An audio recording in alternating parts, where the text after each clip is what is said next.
Friends மக்களுக்கு வணக்கம். இன்னைக்கு நம்மளோட நிகழ்ச்சியில யாரை பத்தி பேச போறோம் அப்படின்னா, நம்ம மட்டும் கிடையாது. இன்னைக்கு ஒட்டுமொத்த சோசியல் மீடியாவும் சரி, டிவி சேனல்களும் சரி, எல்லாருமே இவர் ஒருத்தரை பத்தி மட்டும்தான் பேசுவாங்க.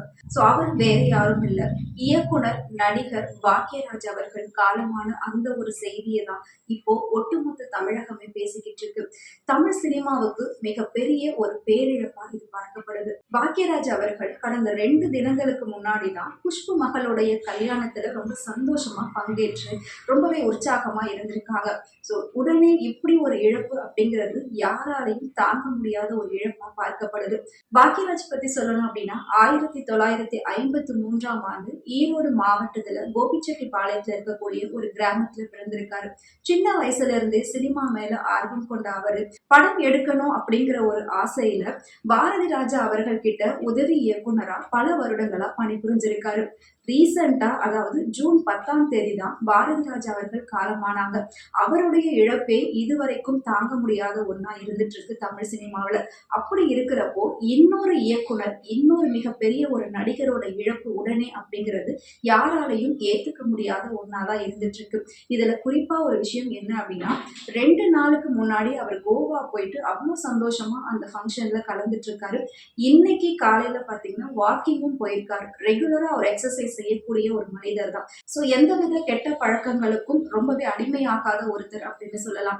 காலையில வாக்கிங்க முடிச்சுட்டு வீட்டுல வந்து சோஃபால உட்கார்ந்து அவரு லேசா நெஞ்சு வலிக்குது அப்படின்னு சொல்லியிருக்காரு. உடனே அவரை அப்பல்லோ மருத்துவமனைக்கு கூட்டிட்டு போயிருக்காங்க. ஆனா கூட்டிட்டு போற வழியிலே அவரோட உயிரானது பிரிஞ்சிருக்கு. உடனே இது வந்து ஒரு அதிகாரப்பூர்வமான அறிவிப்பா வெளியிடப்பட்டிருக்காங்க. இந்த செய்தி அவங்களோட குடும்பத்தாரையும் உறவினர்களையும் ரொம்பவே நிலைக்குலைய செஞ்சிருக்கு. அது மட்டும் இல்லாம இயக்குனர் பாக்யராஜ் அவர்கள் கிட்ட பல இயக்குனர்கள், அதாவது இன்னைக்கு இருக்கக்கூடிய மிகப்பெரிய இயக்குனர்கள்லாம் ஆரம்பத்துல உதவி இயக்குனரா பணிபுரிஞ்சிருக்காங்க. அப்படி நாம சொல்லணும் அப்படின்னா பார்த்திபனை சொல்லலாம், பாண்டியராஜன் சொல்லலாம், அண்ட் எஸ்.ஜே. சூர்யா, சுந்தர் சி, இவங்க எல்லாருமே பாக்யராஜ் அவங்க கிட்டதான் அசிஸ்டன்ட் டைரக்டரா ஒர்க் பண்ணிருக்காங்க. பல வெற்றி படங்களை கொடுத்தவர் தான் இயக்குனர் பாக்யராஜ். அதாவது 25க்கும் மேற்பட்ட படங்களை அவர் இயக்கியிருக்காரு. படங்களை இயக்குனது மட்டும் இல்லாம ஒரு சில படங்களுக்கு அவர் இசையமைப்பாளராகவும் இருந்திருக்காரு. திரைக்கதை எழுதுறதுல இருந்து நடிப்பு, பாட்டு அப்படின்னு சொல்லி பன்முக திறமை கொண்டவர் தான் இயக்குனர் பாக்யராஜ். இயக்குனர் பாக்யராஜ் 1981ல தன்னுடைய முதல் திருமணத்தை பண்ணியிருக்காரு. அவங்களுடைய முதல் மனைவி பெயர் பிரவீனா. அவங்க உடல்நிலை சரியில்லாம 1983ல உயிரிழந்துட்டாங்க. அதுக்கப்புறமா தான் அவர் பூர்ணிமா கூட சேர்ந்து ஒரு படம் நடிக்கும் போது அவங்களுக்கு நடுவுல காதல் ஏற்பட்டிருக்கு. அந்த காதல் 1984ல கல்யாணத்துல முடிஞ்சிருக்கு. அவங்களுக்கு கல்யாணம் ஆகி 2 பசங்க இருக்காங்க. 2 பேருமே சினிமாவுக்கு அறிமுகமானவங்க தான். ஒன்னு சாந்தனு பாக்யராஜ், இன்னொருத்தர் சரண்யா பாக்யராஜ். சரண்யா பாக்யராஜ் கல்யாணம் பண்ணிக்கிட்டு அவங்க ஃபேமிலியில செட்டில் ஆயிட்டாங்க. இப்போ சாந்தனு பாக்யராஜ் வந்து கொஞ்சம் கொஞ்சம் சினிமாவில இருந்துட்டு இருக்காங்க. இப்படி 2 பசங்களுமே ஒரு நல்ல நிலைமையில இருந்துட்டு இருக்காங்க. எந்த ஒரு பிரச்சனையுமே இல்லாம தமிழ் சினிமாவை விட்டு கொஞ்சம் விலகியும் ஒரு சில படங்கள்ல மட்டும் நடிக்கவும் செஞ்சுக்கிட்டு இருந்தாரு இயக்குனர் பாக்யராஜ்.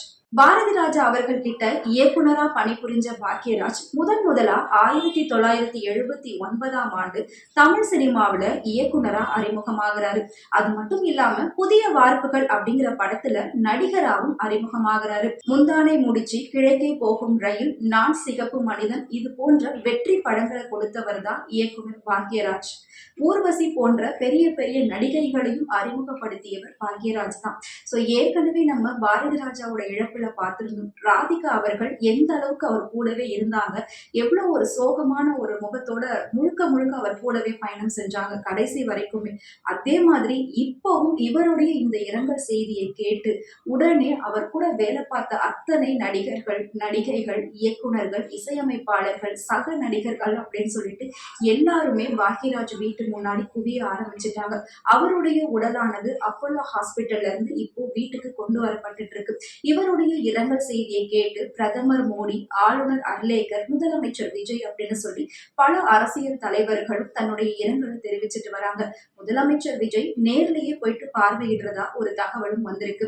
இவருடைய உடலானது நுங்கம்பாக்கத்தில் உள்ள அவரோட வீட்டுல வைக்கப்பட்டிருக்கு. பொதுமக்கள் அஞ்சலிக்காக நாளைக்கு மத்தியானம் வரைக்கும் அவரோட உடலானது அவங்க வீட்டுல வைக்கப்படும் அப்படின்னு சொல்லி ஒரு தகவலும் கொடுத்திருக்காங்க. அது மட்டும் இல்லாம அவருடைய இறுதி சடங்கானது உடல் நல்லடக்கம் செய்யப்படுறது பெசன்ட் நகர் மின் மயானத்துல நடைபெறும் அப்படின்னு சொல்லி அவங்களோட குடும்பத்தார்கள் அறிவிச்சிருக்காங்க. இவர் புதிய வார்ப்புகள் படத்துல நடிகரா அறிமுகமானாரு. சுவரில்லாத சித்திரம் அப்படிங்கிற ஒரு படத்தை முதலா இயக்குன முதல் படமே அவருக்கு மிகப்பெரிய ஒரு வெற்றியையும் மிகப்பெரிய இயக்குனரா வலம் வருவாரு அப்படிங்கிற ஒரு நம்பிக்கையும் கொடுத்திருக்கு. இவருடைய முந்தானை முடிச்சு படம் பல பகுதிகளில் வெள்ளி விழா கொண்டாடப்பட்டிருக்கு. இப்ப வரக்கூடிய படங்கள்லாம் ஒரு வாரம் ஓடுறதே மிகப்பெரிய விஷயமா பேசப்படுது. அப்படி இருக்கிற பட்சத்துல இயக்குனர் இமயம் பாரதிராஜா அவர்கள் எடுத்த படமா இருக்கட்டும், பாக்யராஜ் அவர்களுடைய படமா இருக்கட்டும், பாலு மகேந்திரா அவர்களுடைய படமா இருக்கட்டும், இது எல்லாமே ஒரு காலகட்டத்துல வெள்ளி விழா கொண்டாடக்கூடிய படங்களா தான் இருந்திருக்கு. அந்த அளவுக்கு சொல்ல போகணும் அப்படின்னா இவர் படங்கள்ல இடம்பெற்ற பாடல்கள் ரீசெண்டா கூட நம்ம சோசியல் மீடியா பேஜ்ல ரொம்பவே வைரல் ஆகிட்டு இருக்கு. இவருடைய படங்கள்ல இருந்த பாடல்கள் முந்தானை முடிச்சியா இருக்கட்டும், இது நம்ம ஆளு, இந்த படத்துல வரக்கூடிய பாடல்களா இருக்கட்டும், இந்த பாடல்கள் எல்லாமே இப்ப இருக்கக்கூடியவங்களுடைய பிளேலிஸ்ட்ல கண்டிப்பா இருக்கும். சோ இப்ப வர பாட்டுலாம் ஒரு நாள் 2 நாள் மட்டும்தான் நிலைக்கும். ஆனா இவங்களுடைய பாடல்கள் எல்லாமே காலம் காலமா நிலைச்சுக்கிட்டு இருக்கு. இவங்க அறிமுகப்படுத்தப்பட்ட நடிகர்கள் நடிகைகள் தான் இன்னைக்கு மிகப்பெரிய நடிகர்களாகவும் மிகப்பெரிய இயக்குனர்களாகவும் உருவெடுத்திருக்காங்க. சோ இன்னைக்கு பாக்யராஜ் அவர்களுடைய இழப்பு அப்படிங்கிறது ஒட்டுமொத்த தமிழ் சினிமாவையும் தாண்டி இந்திய சினிமாவுக்கே இது மிகப்பெரிய ஒரு இழப்பா பார்க்கப்படுது. தெலுங்கு நட்சத்திரங்கள் கூட ரொம்பவே அந்யோன்யமா பழகக்கூடியவர் தான் இயக்குனர் பாக்யராஜ். இயக்குனர் பாக்யராஜோடைய நடிப்பு அப்படின்னு சொல்லணும்னா ரொம்ப யதார்த்தமான ஒரு நடிப்பா இருக்கும். அவருக்கு டான்ஸ் ஆடவே தெரியாது. ஆனா அவர் ஆடின அந்த ஒரு ஸ்டெப்பை கூட பாத்தீங்கன்னா இப்ப வரைக்கும் மக்கள் ஞாபகத்துல வச்சுட்டு இருப்பாங்க. சோ அந்த அளவுக்கு ஒரு நடனத்திலையும் சரி, இயக்கத்திலையும் சரி, அவருடைய டைலாக் டெலிவரி ஆகட்டும், எல்லாத்திலையுமே ஒரு தனித்துவம் வாய்ந்தவரா இருப்பாரு. சோ இப்படிப்பட்ட ஒரு இயக்குனரை, இப்படிப்பட்ட ஒரு நடிகரை இன்னைக்கு தமிழ் சினிமா எழுந்திருக்கு அப்படின்னு நினைக்கிறப்போ உண்மையிலே அது ரொம்ப வேதனையான ஒரு விஷயமா பார்க்கப்படுது. அவருடைய உடலுக்கு பொதுமக்கள் எல்லாருமே அஞ்சலி செலுத்துறதுக்காக அவரோட வீட்டு முன்னாடி குவிய ஆரம்பிச்சுட்டாங்க. இது எதிர்பார்க்காத ஒரு பேரிழப்பா தான் சொல்லப்படுது. ஏன் அப்படின்னா கொஞ்ச நாள் முன்னாடி நான் ஃபர்ஸ்ட் சொன்ன மாதிரி ஜூன் 10ஆம் தேதி பாரதிராஜா அவர்கள் காலமானாங்க. சோ அவர் ஏற்கனவே பல நாட்களா உடல்நிலை சரியில்லாம இருந்தாரு.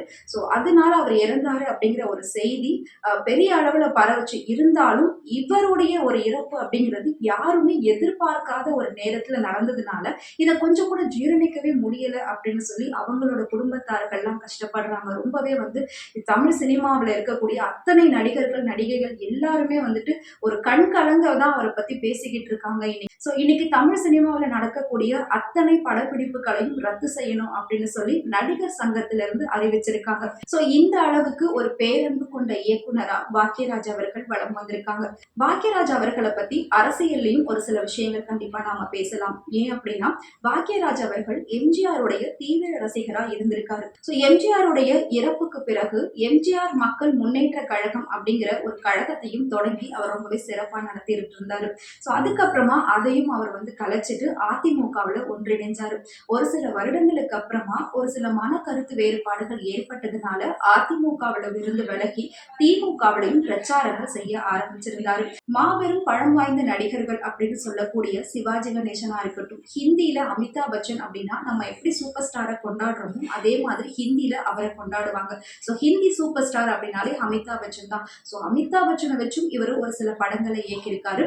சோ சிவாஜி கணேசனை வச்சும் ஒரு சில படங்களை இயக்கியிருக்காரு. வெளிப்படையா ஹிந்தி தெரியாது போடா அப்படின்னு சொல்ற மாதிரி இங்கிலீஷ் தெரியாது போடா, தமிழ்ல தான் நான் பண்ணுவேன் அப்படின்னு சொல்லி ஹிந்தியிலுமே போயிட்டு தமிழ்ல படம் பண்ணி ரொம்பவே பெஸ்டான ஒரு படத்தை கொடுத்திருக்காரு. சோ இந்த அளவுக்கு சிறப்பு வாய்ந்த ஒரு இயக்குனரா, சிறப்பு வாய்ந்த ஒரு நடிகரா தமிழ் சினிமாவே பாக்யராஜ் அவர்களை கொண்டாடிக்கிட்டு இருக்கு. சோ இத்தகைய பெருமைக்குரிய பாக்யராஜ் அவர்கள் உயரிய விருதுன்னு சொல்லக்கூடிய தேசிய விருதும் அவர் வாங்கியிருக்காரு. பல அவார்ட்ஸ் அவர் சினிமாவில் வாங்கியிருக்காரு. அதையும் தாண்டி ஒரு நல்ல மனிதர் அப்படின்னு பெயர் எடுத்தவரும் பாக்யராஜ் அவர்கள் தான். ஏன்னா பல இயக்குனர்கள் இருக்காங்க. இன்னைக்கு எல்லா இயக்குனர் இயக்குனர்களும் இந்த மாதிரி ஒரு நிலைமையில இருப்பாங்களா அப்படின்னு கேட்டா கண்டிப்பா கிடையாது. ஏன்னா ஒரு சில இயக்குனர்களா வருவாங்க, ஒரு படம் 2 படம் எடுப்பாங்க. அதுக்கப்புறம் அவங்க இருக்கிற இடமே தெரியாம போயிடுவாங்க.